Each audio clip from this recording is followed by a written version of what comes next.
My name is Ryan Weezy. I am the fish biologist with Environmental Services, and the majority of my field work consists of lake surveys and stream surveys here on the Menominee Reservation, looking at the overall fish population, fish health, looking to see how the different species are doing in a particular lake and stream. One of the things that I really look at is the length and age of the fish. So I age a certain subsample of each fish species per body of water. How the fish are growing, that'll tell me how that population is doing, whether or not it's growing slow or fast. And usually if let's say like a bluegill population in a certain lake is growing slow, that means that there's something going on, meaning not enough prey or not enough suitable habitat for it, or if there's like a bad year class or something like that. And then it's just determining what those factors are, whether or not I can pinpoint them, and what changes can be made to improve that particular species in that particular body of water. So what that means is I have a lot of lab work to do here in the winter. I'm just going to show you guys this data sheet. Here is what I use when I'm out in the field. I'll write the species in each one of these columns and then the length and weight. So when I'm out in the field, if I want to take an aging structure, I'll take a fin ray right here. It's a really small, it's just the spines of the fish. And then I'll put it in the scale envelope here, and then I'll write the length and species abbreviation. For example, largemouth bass is LMB. And then I'll put a specimen number to each fish, so I don't have to write all the other information on here. And then each specimen number is associated to the information I put on the data sheet. What I use is epoxy hardener, and what I'll put a layer of that down in each one of these cells and let it harden for a day.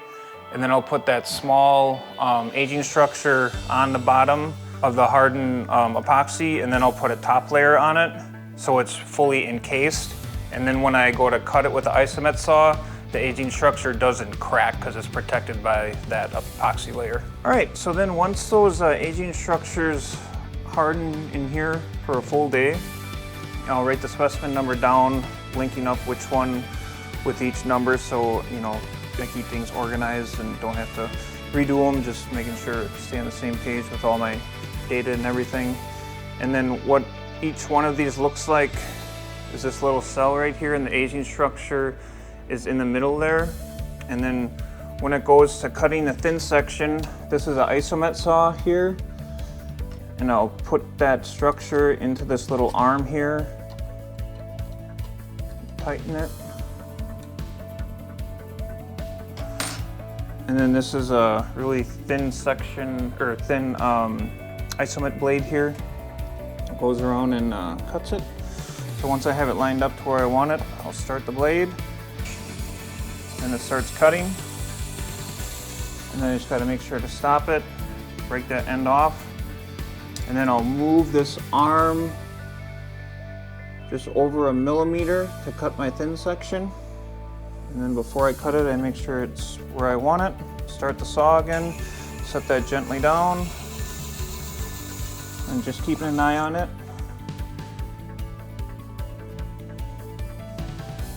And I always just kind of dry it off a little bit. So this is a really small thin section. And then what I do is I'll glue it to a microscope slide. So this actually has 4 different thin sections, 4 different specimen numbers, so 4 different fish.